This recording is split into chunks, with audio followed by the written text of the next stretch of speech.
Hello, animation fans, and welcome to another iAnimate podcast. I'm your host, Larry Vasquez, and you're listening to episode 42. In this episode, we have returning guest James Bennett. James Bennett has been in the animation industry for quite some time and has worked on some major cool films such as Godzilla, The Hobbit, Avatar, King Kong, Tintin, also animated features such as How to Train Your Dragon 2, Madagascar 3, and many more. So we're really fortunate to have him back on this podcast. And one of the cool things that we're going to be discussing here is our new Previz workshop. James has been teaching in our workshops for quite some time in our Creatures ones, but he'll be heading up this new workshop for pre-visualization. And so we're very excited to talk with him about that. He's worked on How to Train Your Dragon 2 in the Previz department, as well as some major blockbusters while at Weta. And so I'm really looking forward to talking with him about this workshop and his thoughts. So let's get to it. Right, James. First of all, again, I'd like to thank you for joining us on this podcast. We always appreciate getting you guys' time.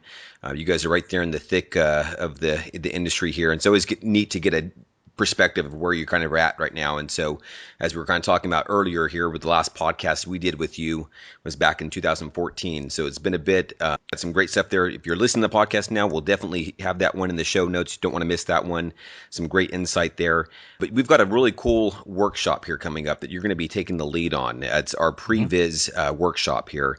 And have you done obviously quite a bit of work within the Previz, particularly on a big hit, How to Train Your Dragons 2. You want to talk a little bit about that and how maybe you got into that role for the Previz? Sure. Thanks, Larry, for having me. And by the way, I really enjoy teaching at iAnimate. You guys do a great job.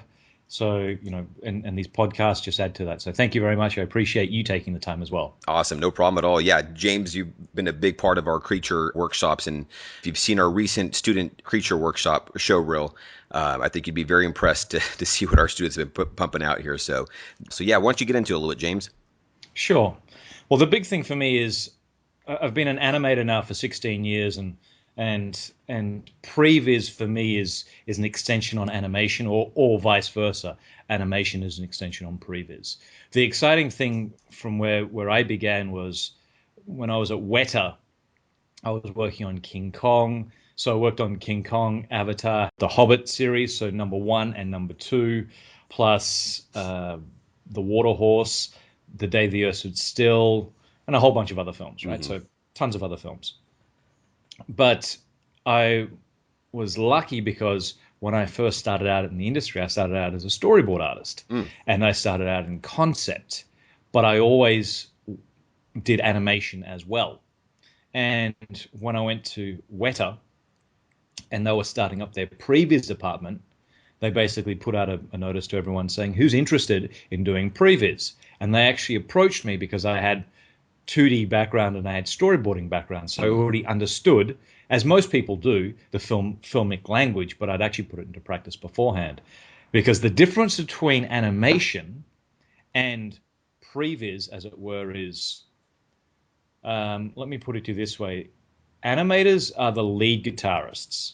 Everyone wants to be a lead guitarist, okay? No one wants to play bass.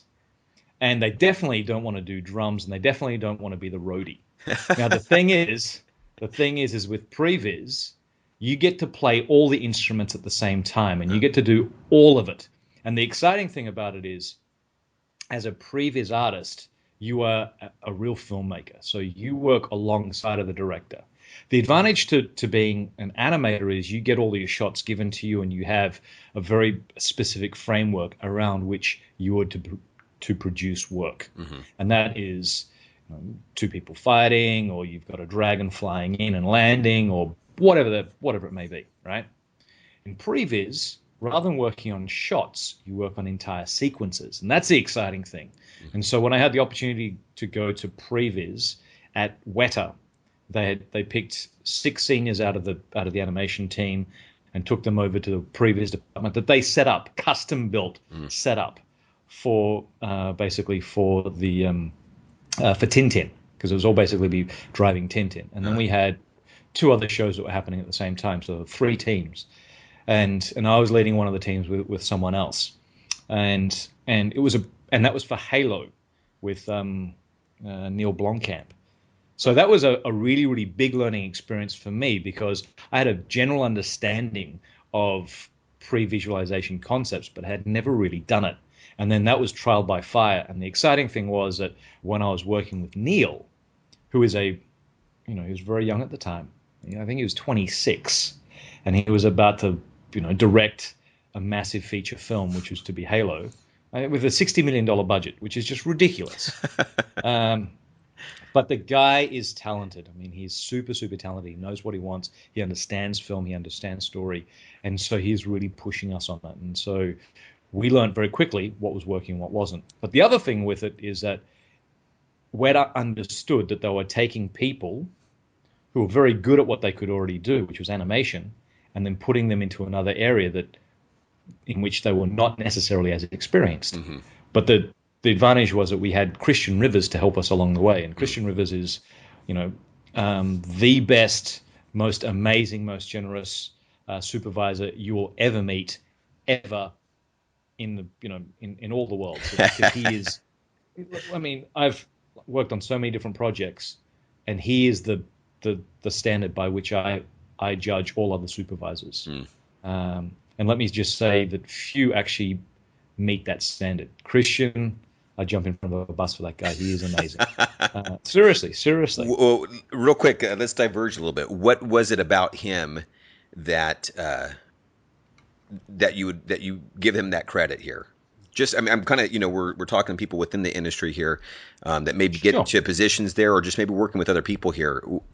Obviously, it's always nice to mimic good quality character. So what was it about him that you felt like, man, this guy, I'd jump in front of a bus for him? Well, Christian Rivers, the most amazing thing about him is that he is amazingly talented. Okay, so he's uber talented. He's did a lot of storyboarding for Lord of the Rings. He's been Peter Jackson's right-hand man for 15, 20 years. So the guy knows his stuff. But he doesn't lord it over you. He doesn't tell you how smart he is. He doesn't tell you how good he is. What he does is he works alongside of you. And the best part about it is when you're working with Christian, he comes to you and he says, this is what we need to do. And I'm using you and I'm using your talent to get where I need to go. So you help me get there, and we'll both get there together. And that attitude unto itself, because I've known Christian for years, and I went back and did a quick gig for Weta last year, and caught up with Rivs again, and he comes in and hugs and high fives and all the rest. But what he says is, even when he goes to look at my stuff, and he goes, "Oh, can I quickly make a change?" And you're like, "Sure. Is that okay with you?" And he checks with you first, and you sit down, and you're like, "Yeah, cool, dude. We can do this together." And so you do it together, and there are other supervisors who will tell you what they want and how they want it, and you better get it done, right? And you don't want to work with those people because there's nothing worse than working with someone who has something in their own head, and they're expecting you to reach in there and grab it. And Christian is there to say, everyone is, okay, we're storming this hill. So we're attacking this hill, and we're all attacking it together. Just so long as we're all heading in the same direction, we're good. Now, what we want to do is, it's over there, let's go that way. And he points everyone north. And then basically what he does is he makes sure that everyone stays within certain parameters, but anything in between, you can then determine.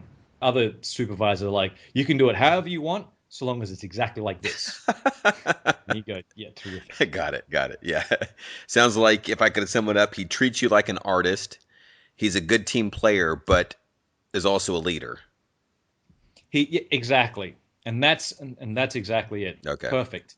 That he is a fantastic leader. Okay. Yes. Very cool. Treats you like an artist. He knows that you've got a skill set and input, and is willing to pull that out of you. I had lunch with him, and I remember asking him, going, out of curiosity, what's your leadership style? It's very particular, and it's very, very laid back, but I think it's very effective. Why is how did you arrive there? Mm-hmm. And his response to me was quite enlightening, and it was, I can't animate like you guys, right? I mean, I can't animate like you guys. And the other thing is, I'm not supposed to animate like you guys. I'm surrounded by the world's best animators. So who am I to tell them how to animate? What I want to do is I want to make sure that everyone's on story. that everyone's on task with the characters. That's what I can do. I can't animate. That's what he said. Gotcha. And there are other supervisors who can animate, or they can do whatever they're asking you to do, and they expect you to do it the way they would do it. And they're the worst kind. Okay. All right. Okay. That was quite a divergence. Yeah, but that's what the podcasts are for, to get Right. things here. But you did mention again about the story, and this is kind of where I'm hearing you talk about this. Where I'm on the iAnimate Previz workshop page, and in the workshop breakdown, week 1, it's introduction to Previz, the importance of story. And so again, that seems to be the key of that Previz, because as you mentioned here, that's the bridge, I guess I should say, of pre-production and production. And that's that key is that story there. Exactly. And it always comes down to story, because all of your shots, so your sequence, and generally in Previz you work on an entire sequence or good chunks of a sequence, and that will consist of multiple shots, and each shot is a cut, okay, basically. So the importance of story, or understanding story or narrative, is you have pacing and timing, and can you tell the story from the beginning? What's the middle? And then what's the payoff? Do you understand the story language? Which is important, because who's your main character? What's their motivation? And that then informs you. And this is the same for animation. That then informs you on how they move, when they move, what speed at which they move, what their attitude is, and then what the attitude is for all the other characters around them. It will inform you on the lighting, on the composition, on everything around it, because the story is what drives the actual cinema, what drives the choreography, or drive the composition of whatever it is that you're doing. So understanding that before you get into any kind of technicalities is exceedingly important. So, and I say this when I'm teaching my class, okay, in animation, you're about to make me sit down and watch 15 seconds or something, or 20 seconds, or an hour and a half or something. Why does anyone care? What's the point of the story? Right. It always comes back to that. That's hitting it at the very beginning, week 1 here, the importance of story. But this is the beginning here. This is before any production here, so you have to get that nailed down. You have to understand it, as you were talking about, as a Previz artist. Exactly, because as I was saying beforehand, when you're the animator, you're the lead guitarist. When you're the Previz artist, you're everyone in the background who basically writes the song and puts it together and stages it all so the performers can go off and do it. And that's the thing with Previz is you'll be doing a little bit of lighting, you'll be doing modeling, you'll be doing a little bit of setup, you'll be doing editing, you'll be doing a lot of camera work, and you'll also be doing choreography, and you'll also be animating. So it's not, it's a big task. Yeah. And that's why generalists are really attracted to Previz. But if you don't understand story, all you're doing is you're moving objects around, and all you're doing is you're setting up lights, but you're not actually creating a mood. You're not actually telling the tale of the characters and imbuing them with emotion. Because the most important thing about Previz is when someone watches it, they should go, got it, right. I understand what's happening here. And they should, and the question should always be, how are we going to do that, or what comes next, right? They're good questions to get. So what comes next, or what happened beforehand, or all right, that's interesting. So how are we going to do that? They're the questions you want when you do Previz successfully. What you don't want to hear is, I'm sorry, what's happening there? I don't understand that bit. Who's that character again? And when that happens, you have failed. You've not told the story. Yeah.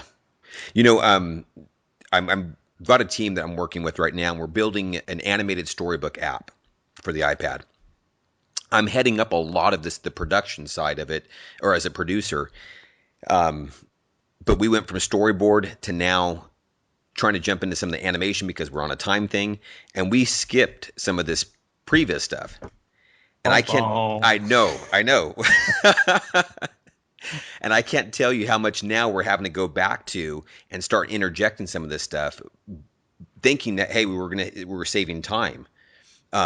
But how much now where I'm realizing how important it is, because not only from a story standpoint, but now to hand off these shots to animators, because I understand now, okay, now what's missing here or what we need to do next.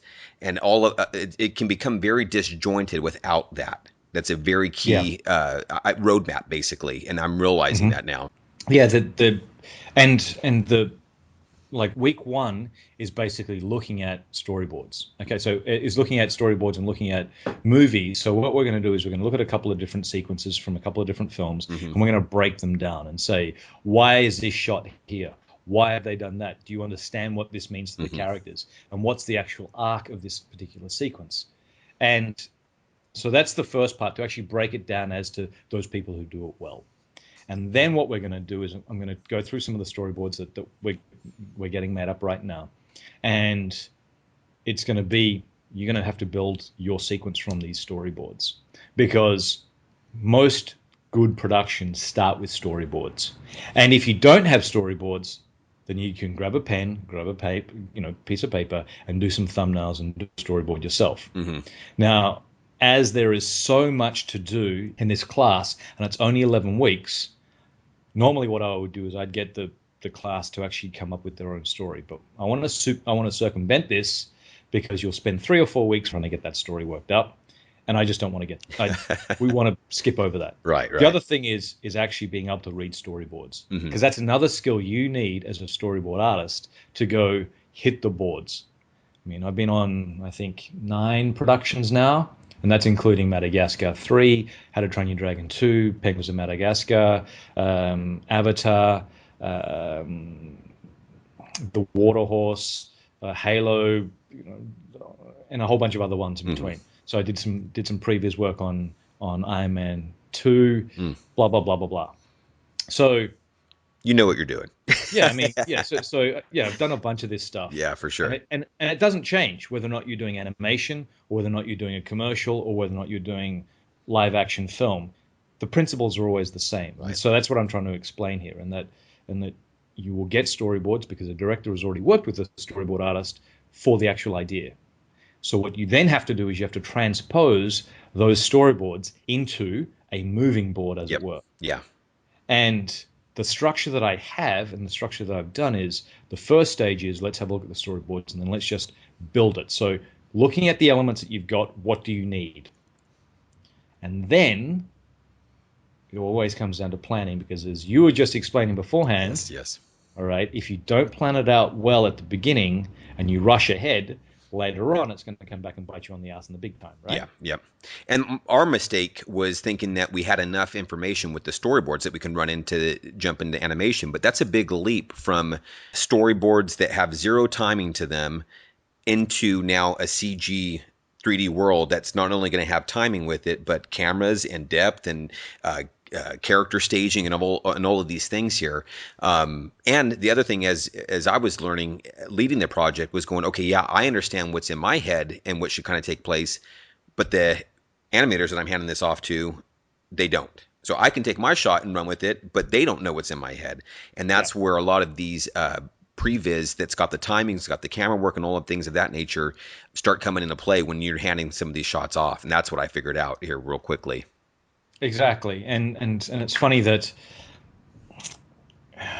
in good previs, and I've been part of some really, really fantastic teams, and I've got to say, the team at Weta were great.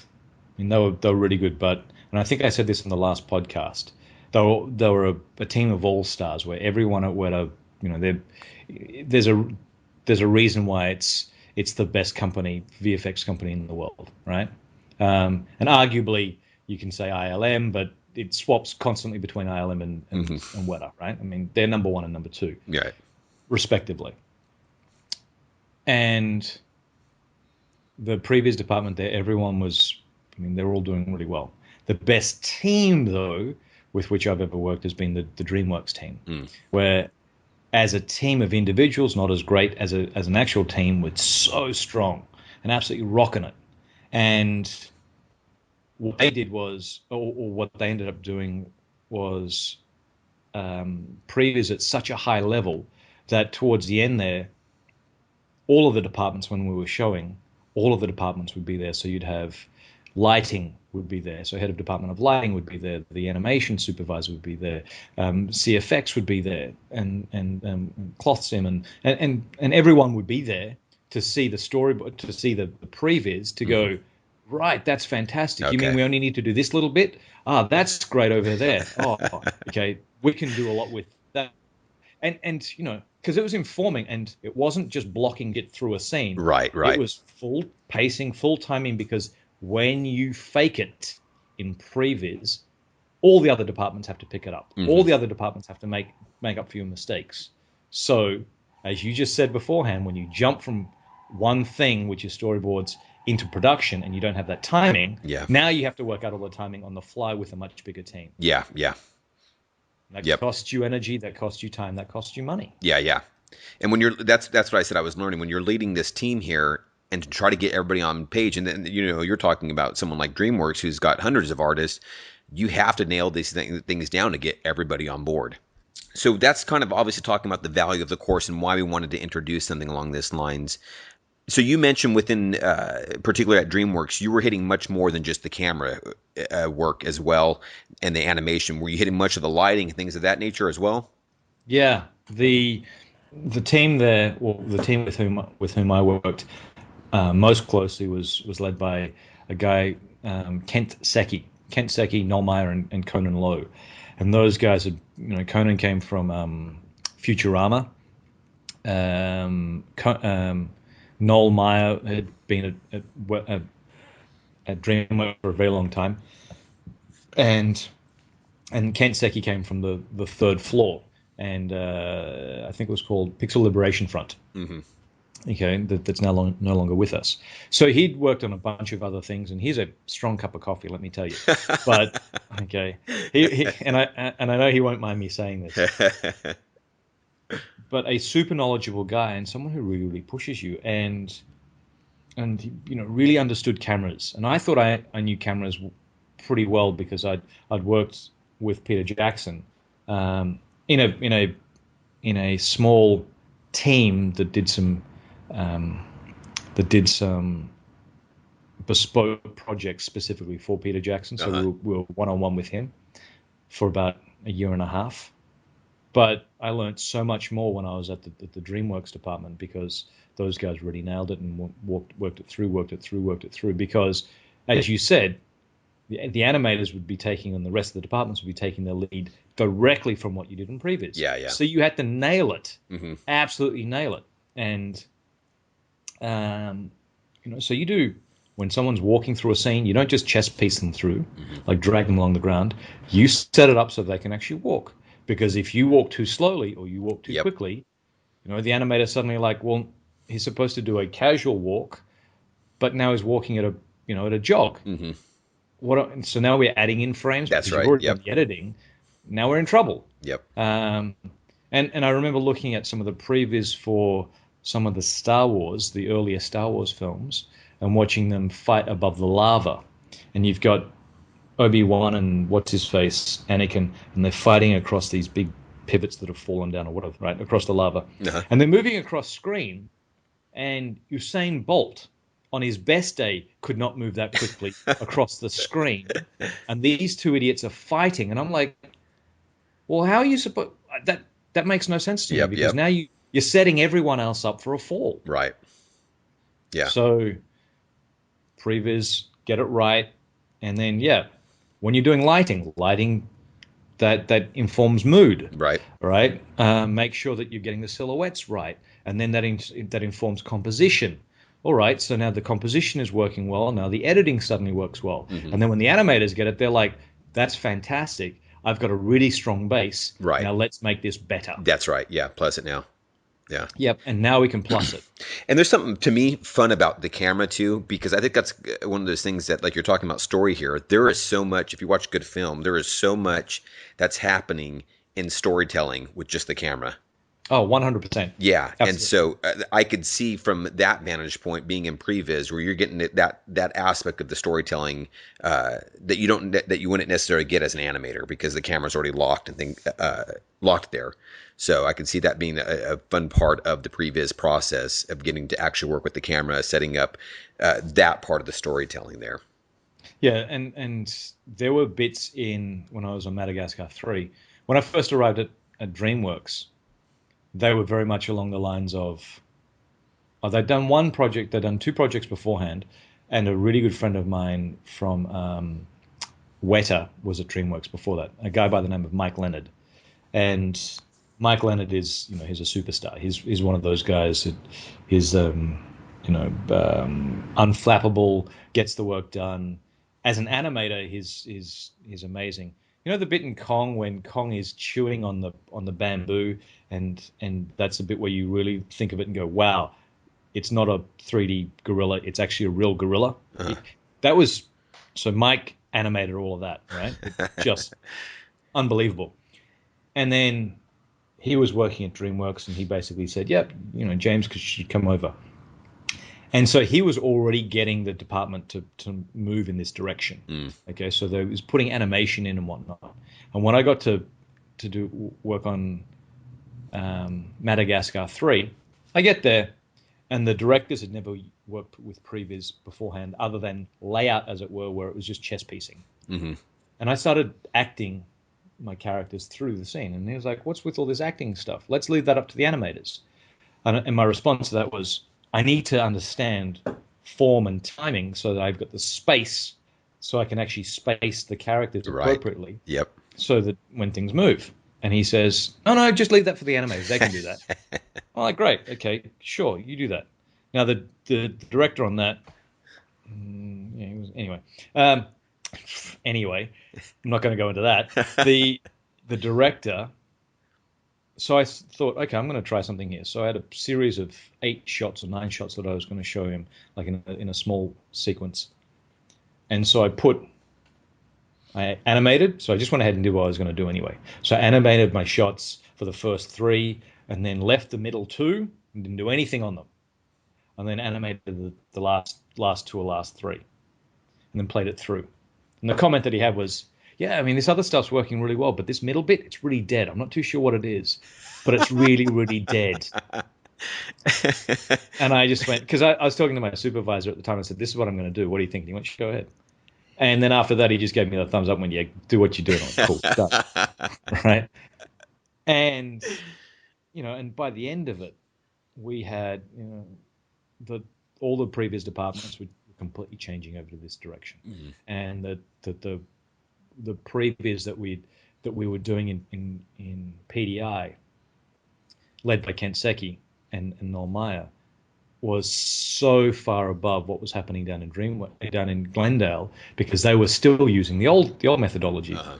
And it really came to bear when we had, I think it was back in 2012 or 2013, a company-wide showing of all the properties that were going to be done over the next 5 or 6 years. And you could see all the previs in different states. And you saw the previs that we were doing up north, and it was like, and then you saw the previs that was down south, and you're like, what was that? So big difference, huh? It is a big difference. It is a big difference, yes. How has working in Previs, because you've obviously worked at high levels within animation as well, how has Previs helped your animation? Because obviously it's a bit of a different beast in regards to, I'm assuming, the time that you can actually work on it. I mean, they aren't expecting you to do feature quality, 3 seconds a week.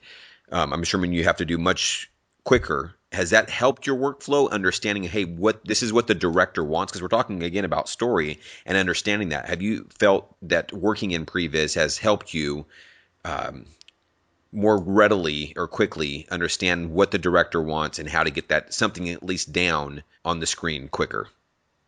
I was an average animator at best before I started doing Previs. Yeah.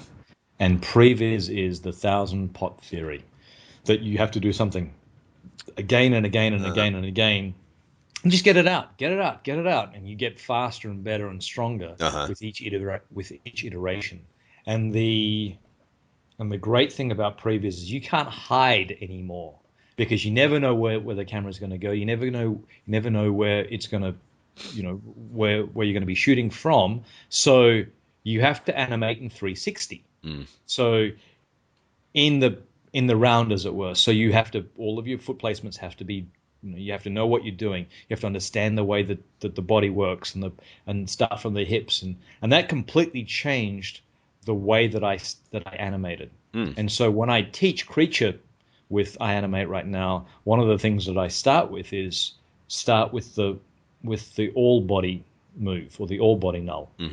And that's the thing that moves the hips and the shoulders and the back at the same time. And you should be able to do 80% of all of your movement with that one control. And then you break up the hips, and then you break up shoulders. And what I used to do was I just animate to the camera, around with the shoulders and the hips, and do my thing.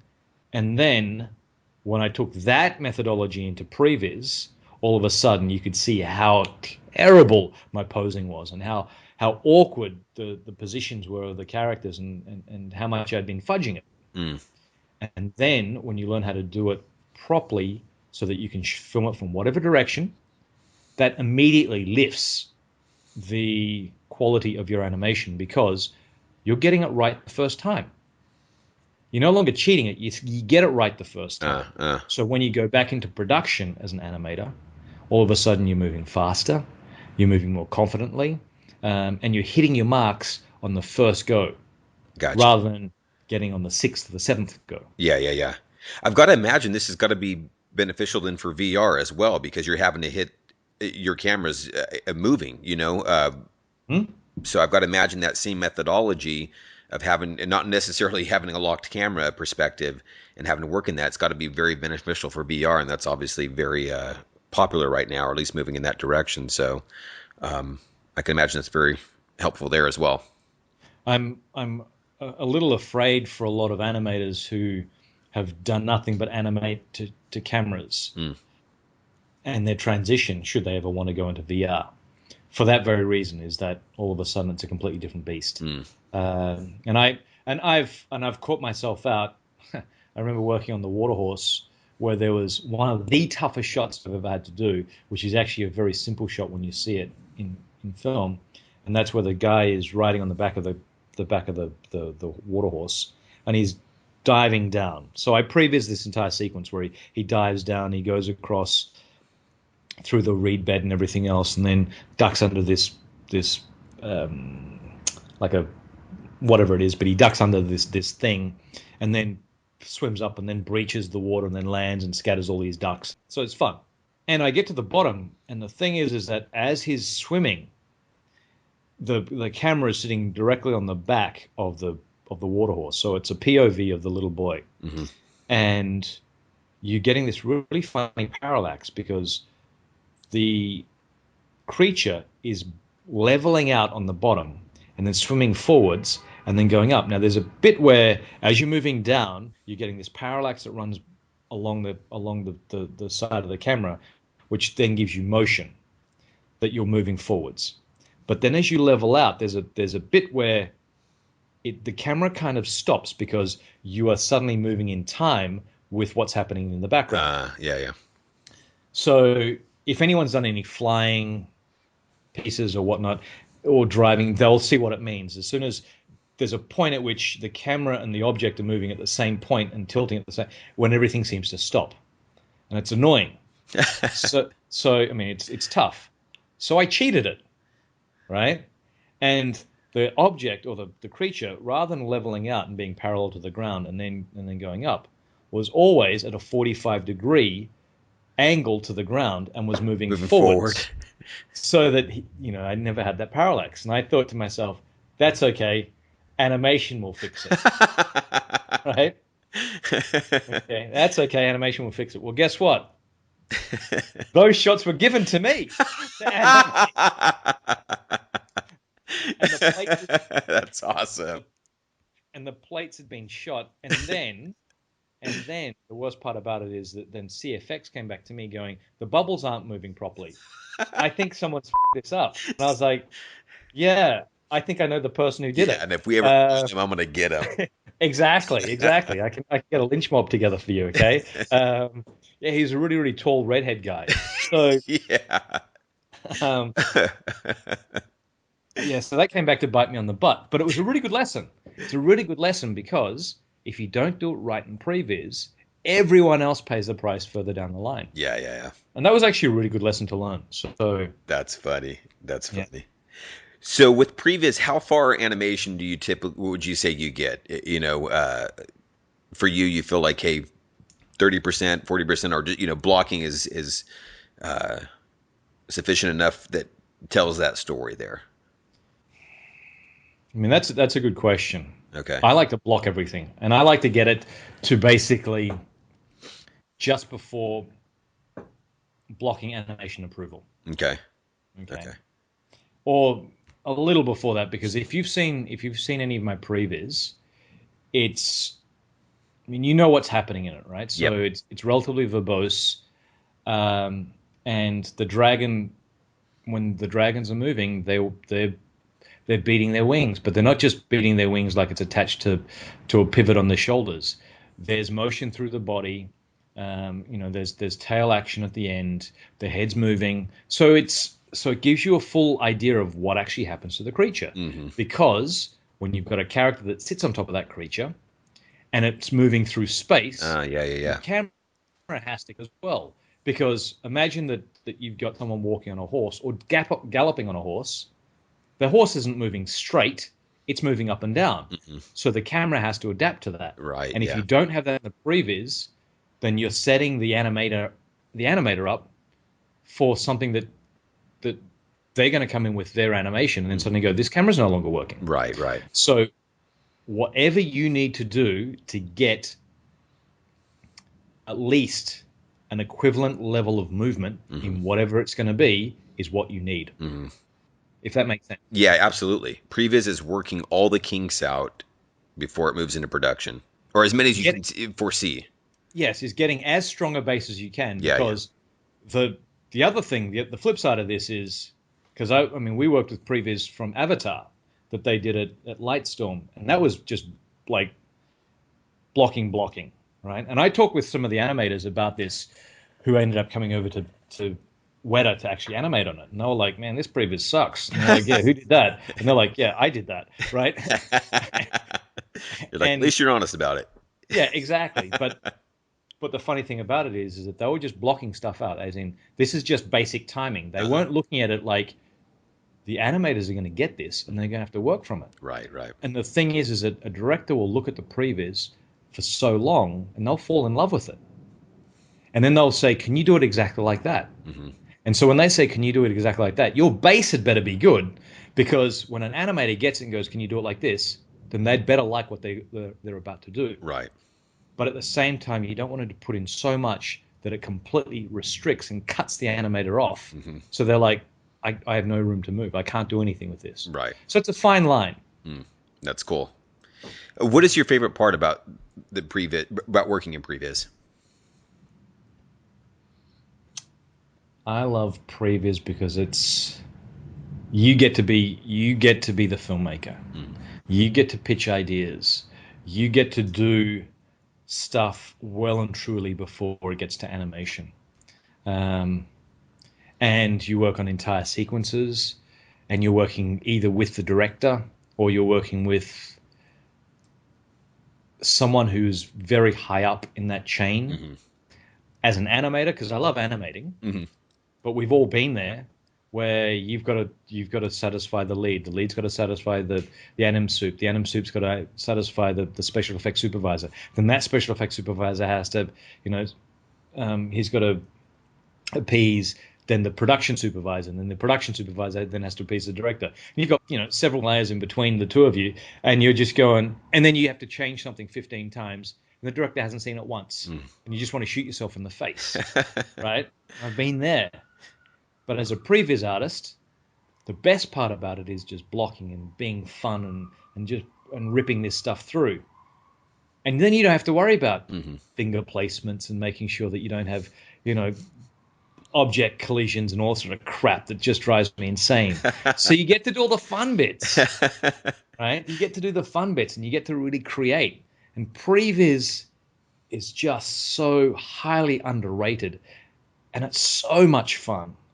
and you get to animate, you get to do editing, and you get to do camera work, and you get to do your lighting, and you get to build. And there's so many times when you can propose something and go, by the way, I built this. What do you think of that? And the director or whatever it is like, yeah, that's great. Let's do that.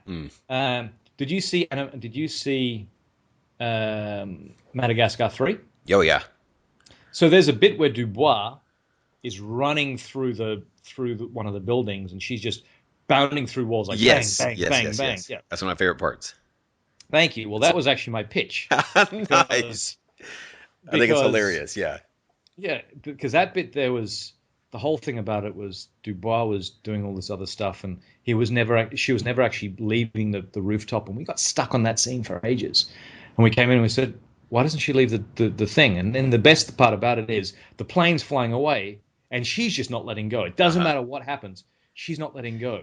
And then, because the pitch was, the thing that's scary about the Terminator isn't the fact that he has the cleanest clothes and, of all the villains. It's the fact that he gets knocked down and gets shot and burned. You can't stop him, yeah. He just keeps getting up and keeps going. So we pitched that idea for Dubois. And that, she swings and she's like through a water tanker and then through a bunch of cactus. And then and she goes straight through a building and she just holds on. It's like bang, bang, bang, bang. And so then I prevised it and they loved it. Like, that's fantastic. And nice. At the end, she jumps through and still grabs it. And that's what you can do in Previs. That's what I was going to ask you, because that seems like that's the fun part too, is that, as you mentioned, you're working with the director, you're working within that story. And so in some ways you're getting to kind of pitch some of this kind of stuff that's helping the story along. Exactly. Yeah. And then once again, it comes back to, do you understand story? What's the motivation of the characters? And you really have to understand that. Mm-hmm. Now, to be absolutely honest with this previous class, I would like to spend three lessons at least on story. But we don't have that time, because what we're doing is we're working through a practical curriculum for this one. Right. And if you notice the breakdown, I've only spent 2 weeks, basically 2 weeks on camera work. That unto itself should also be 3 or 4 weeks, because there's a lot involved in it. Now, who knows if this previous class goes well, and maybe we do a secondary one, maybe we do a more advanced one. Sure. Right. But just letting everyone know that what we're doing is an introduction to Previz on this one. Gotcha. And that's one of the things that I love about this.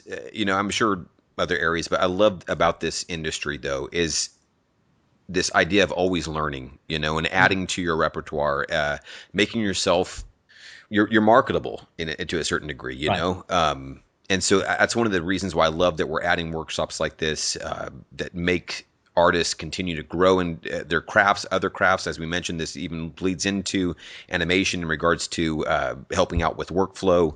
But like I said, just that idea of always learning. And so I'm really looking forward to this workshop here and this being a part of our curriculum.